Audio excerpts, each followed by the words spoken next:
welcome once again to Dave Blaze. And I see you're back at the office and about time too.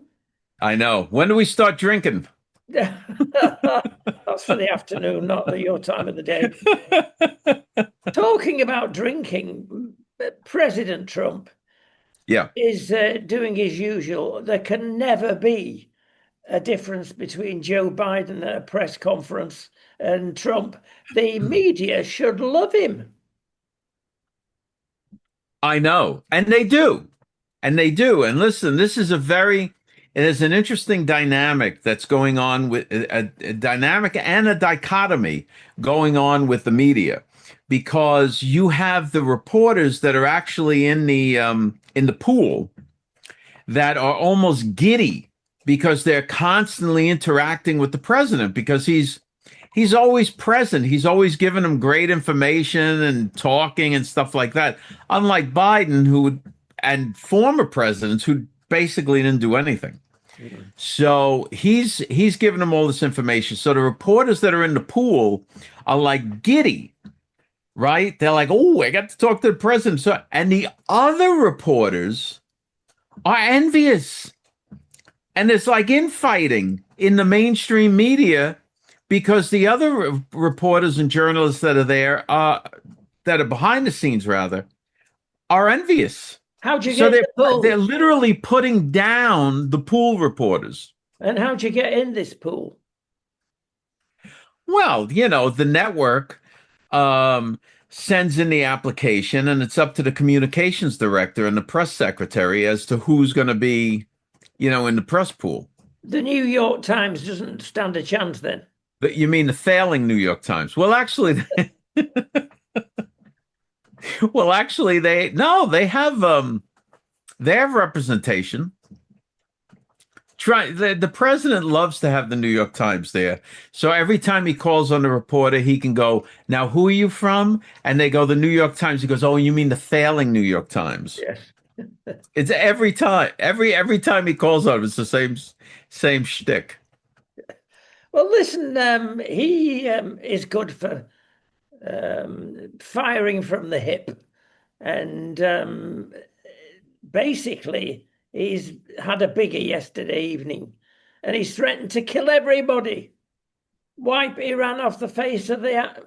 Well, come on, you can't say things like that. Or is it part of the gambling game? Okay. Number one, let's not forget that this current Iranian regime just killed like 30 to 40,000 people. All right, that were protesting. All right, so let's not, like wash over that.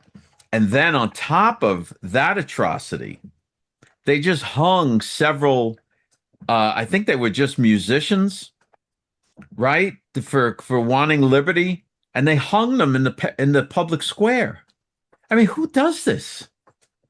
And now they want to load up the hospitals and the public buildings, electrical the buildings where they produce electricity, load them up with civilians. So if the United States or Israel attacks those buildings to shut down their grid, they can claim that they attacked all the civilians. Who does this? All Well, right. if you're in Gaza, you do that as well. Yeah, you're right.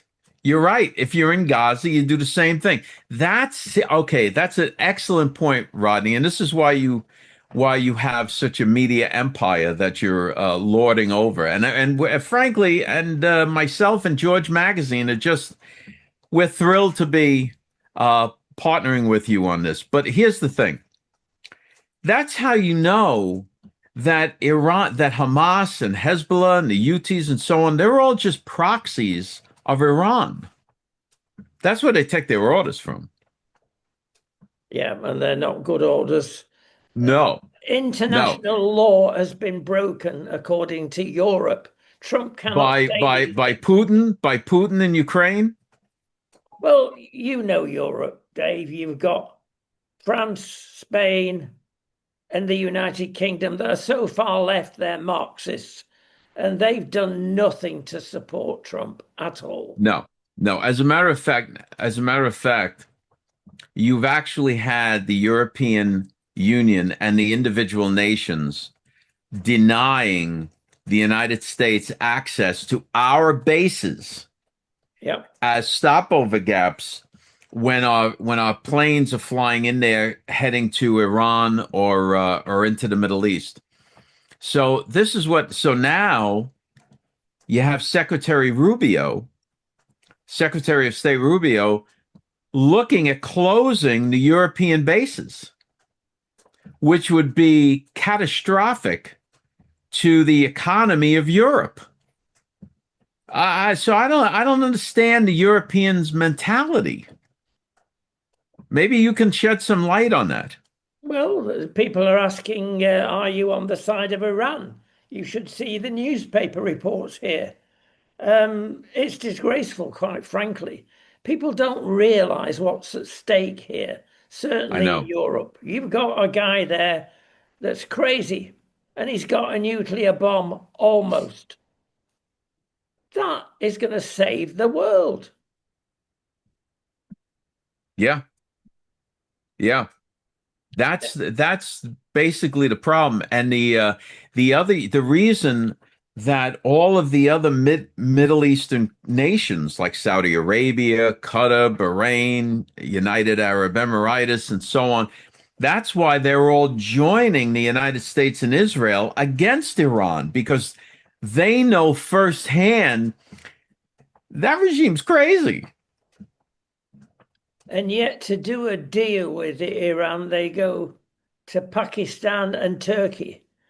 Well, those are two countries, quite frankly, that do you trust? No, as a matter of fact, there's a big to do about Turkey right now that the United States is bringing forward about NATO because aren't they having discussions with Hamas and the Muslim Brotherhood? Yeah. Yeah, And would you believe that still Keir Starmer, president in your terms, prime minister in our terms, has still not prescribed the Muslim Brotherhood? It is yeah, madness. they won't. He won't because Great Britain, the United Kingdom as a whole has I don't know. You've really it's going to take a lot for you to close your borders and to try and get back to some kind of normalcy where otherwise you're going to bankrupt your own country. Every nation needs immigrants, right? And every nation should be vying for immigrants. But there has to be good systems in place. And that was the situation here for several decades. I mean, for the entire Biden administration, we had like an open border. Just come on in. And when you do that, and you don't have the means to assimilate those people that are coming in, you have to shut everything down and catch your breath. Go, okay, all right, we got these people in here. Let's sort them out. Let's get our immigration policy up to snuff, and we'll have the right amount of judges and the right amount of courts, and we can process people better and so on, and then we can go back to allowing a good, sensible amount of immigration. And that's what President Trump and the Trump administration is trying to accomplish. Now, of course, you have the anti-truth brigade that is constantly out there muddying the waters so people don't know what to believe. That is true. We've got a bigger problem in some senses than you've had because many, and probably the majority, are coming from debatable backgrounds. These are young men. And Yeah. if the regime in the United Kingdom really wanted to stop these people, they could do so immediately. Ask your president. There are hundreds of Scottish islands. You only need one. You put them on there in the cold and the damp and look after them. But I tell you what, it'll stop everyone coming over again. But instead, we put them in 4-star and sometimes five-star hotels with free healthcare, with money in their pocket. Now, that doesn't happen to anybody that's lived in Britain all their lives. I know, I know. Now, let me tell you a little bit of a story here, but I know we want to make, we want to make the United States citizens and British citizens seem like we're very empowered and we're always doing the right thing. I'll give you a little story about New York. So, remember when all of the immigrants were being transported to New York City, right? And this was during the Biden administration. They were all being transported to New York City, and New York City was like, "Oh, what are we going to do with all these people?" So the mayor was putting them up in hotels and so forth. The Governor Hochul, had an idea because she looked at job availability, New York State jobs that were available that were never filled by New Yorkers or anybody else for that matter. So the jobs are never filled. They're sitting there for years, unfilled. She's like, hey, you know what? Let's put them to work. And there was an outcry from all of these Americans that sit on their fat behinds on the couch, crying they have no future, they have no money, whatever it is. And all of these jobs are out there available and apparently can be filled from people that can barely speak English. So all of a sudden there was this outcry, oh, she's giving the jobs to these immigrants. But guess what? The American citizens weren't getting them. They didn't want them. So what do you do? So my point is, we need immigration. We just need time to catch our breath here in the United States and figure out a way to properly assimilate people. Once we get there, then it's smooth sailing. We're moving on, Dave. We must mention net zero, another disease that we've got in the United Kingdom. And there's been a series of investigations in the States about how healthy this is. They've calculated how much land is being taken over by the solar panels and the damage done to that. They're calculating how many wildlife has been killed, both birds and ground creatures. And if you put this into factor this into the formula, it is not a good idea. Are people still going on the net zero line in the States? Well, not so much under the Trump administration, because we've adopted the drill baby drill philosophy. See, here's the thing. Solar panels are wonderful for nations that don't have oil, like China, right? So China's very big on solar panels.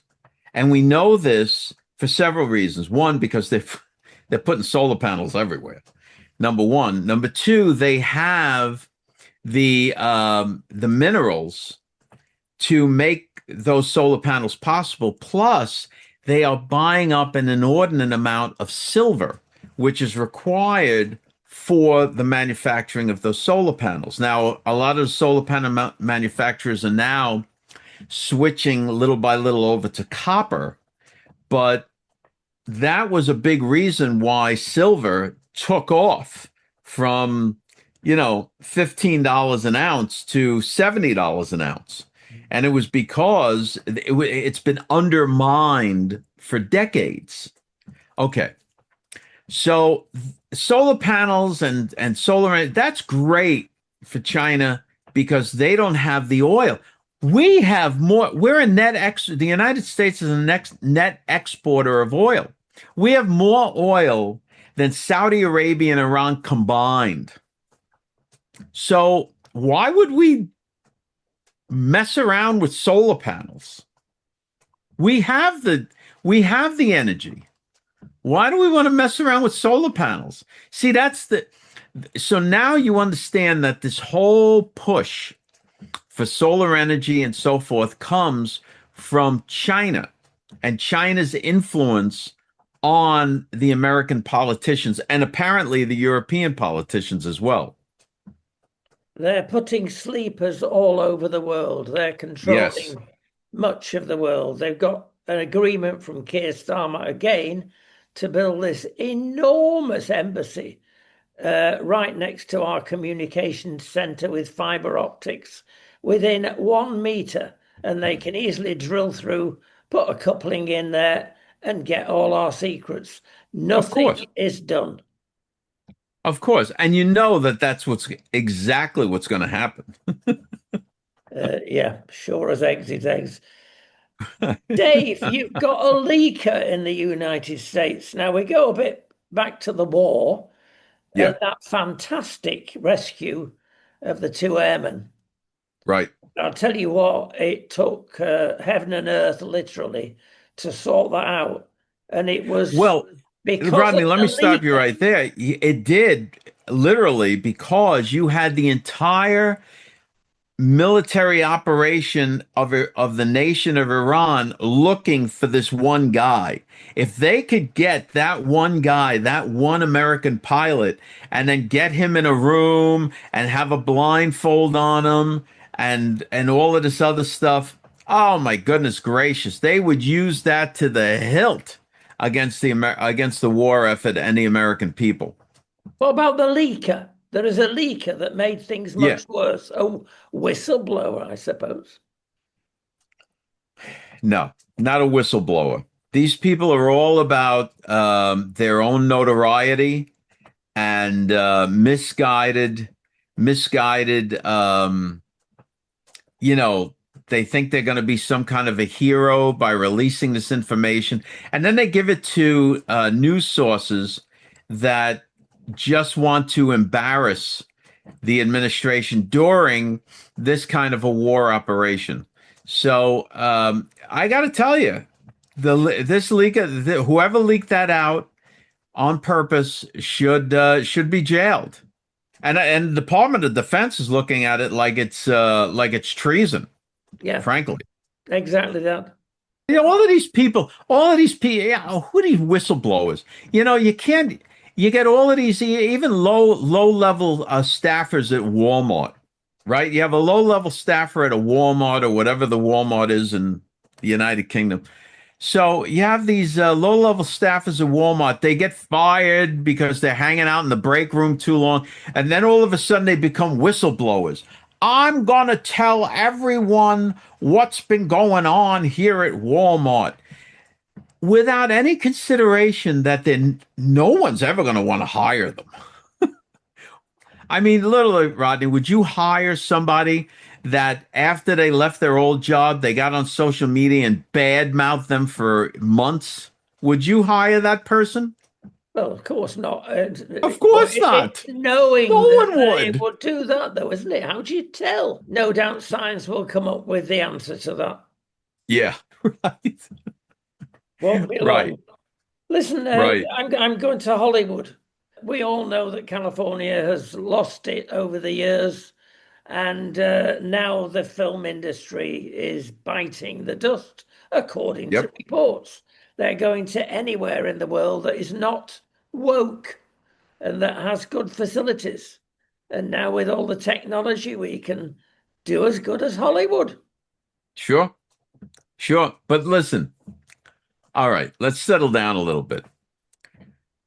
They're not leaving Hollywood because they're woke or they don't like their politics or whatever it is. They're leaving Hollywood, specifically Hollywood in Southern California, because of the cost. That's what it's all about. The state, their location has become, it is not cost effective as opposed to other areas, and especially other states that are giving tremendous tax breaks and so forth to filming there and incentives. So that's why they're leaving Hollywood. It's the money. That's what it's all about. It's got nothing to do with, you think these Hollywood people, they don't care about the politics. They blow with the wind. Whichever way the wind is blowing, where they're going to make a bigger buck, that's the way they're going. That's it. Has Disney settled down from its wokeness? Okay. Let's talk about that for a second. We can also talk about Budweiser and some of the beers that all of a sudden came out with various very left-wing ideology. They run these ads and they run these ideas through numerous focus groups. Okay, it's not like the executives go, you know what? I hate that Bible and I hate everything Christianity stands for. And they might, but they go, I hate that Bible. So let's introduce all of this harsh left-wing ideology and really let's just tank the brand. They're not doing that. They're running this past numerous focus groups, advertising agencies, and so on, and they come up with an advertising scheme because in their minds and in these focus groups, they think that by doing that, they're going to increase their profit margins. But then there are unintended consequences. And they misread the audience. They misread the room. And the next thing you know, people are up in arms and their sales are going down as opposed to up. And then they have to correct course. Yeah, we've got another disease in the United Kingdom. And I wonder whether you've got it, and it relates to television advertising in particular. You will notice that all normal families, inverted commas, have got one black guy, one Asian guy, one Chinese guy, and they're all appearing in the same advert. You've got LGBT in there in all its forms and a wheelchair. Now, it's getting a bit of a joke, Dave, that everybody... Well, they have a checklist. Well, every advertising agency has a checklist. You got to have all the elements in order to present the advertisement. And what that means is that your ad will not stand out. Right? So how long do you think this kind of advertising ideology will last? Because the bottom line is the company has to make money for the shareholders. And if their advertising campaign is not making money because it's like every other advertising campaign, then the shareholders start selling the stock goes down, everybody gets fired. Right? So we'll get that. The pendulum swings. Well, that's what happens. Go broke. That's the that's the end result. Finally, we've run out of time, but we've got to mention and congratulate. We have. I've been having such a good time with you, Rodney. Well, there you go. We've got to mention Idaho and Maryland. And we've got to mention the parents who decided to put their foot down in primary schools, as we say here, first stage schools in the States, because they're fed up of LGBT, going in there with horrendous books, getting one of the children, 3, 4, 5-year-old, on their lap, and they're dressed in all sorts of trans gear, and they're telling them that it's okay, this is normal. As much as I agree with you on numerous levels, okay? At what point do the parents have to take responsibility for their kids? They send their little brats off to public school every day to be babysat by the teacher, right? At what point do the parents have to take responsibility for their children? I can't believe you're teaching my kids this. Really? The schools have been teaching wacky stuff for 100 years. But parents were more involved with their children in traditional situations. But now it's like I really think it's going to have to get down to that these parents are going to need a test. I mean, there's got to be some kind of a test if somebody is allowed to have a child or not. Oh, you're on dangerous ground there. Listen, I'll tell you 2 things. Well, I'm half joking, but I mean, come on. Parents need to take responsibility for their kids. They do, and I think they are, because we've got figures coming out of the States that they're homeschooling bigger than they've ever done before because of Yes, this. but that number is shrinking. I'll tell you why, how we know this. We published George Junior Magazine. George Junior Magazine started to include full homeschooling curriculums. So we've done a lot of research into this. The homeschooling craze actually peaked during the pandemic, but has been falling off ever since. Why? Because you know what? Real life enters the situation. During the pandemic, the parents were home, the children were home from school. They were learning over their little laptops and so on, and the parents, they got a glimpse into what their kids were being taught and didn't like it. So they started homeschooling. But then real life hits. You know, you have your child, well, all of their friends they're still going to school, but not your child. So your child's miserable. You put them back in the school. This is what's going on. So the homeschooling numbers literally are actually shrinking. They're not, it's homeschooling will always be with us. It's not that it's going to be dead or anything. It's fantastic if the parents have the ability to do that. But all I'm saying is parents need to be held accountable for their offspring. You can't just blame it all on the boogeyman, the teacher boogeyman, the school board boogeyman, you got to be held responsible for how you raised your child. Well, Right? Don't you think so? The courts in Idaho now have given $1.5 million to the parents for this kind of stuff. Perhaps that will wake people up. If the dollar's the bottom line. Well, if the dollar is the bottom line, then they'll jump. What a crazy world we live in. Well, hopefully after the next 48 hours, it will either get crazier.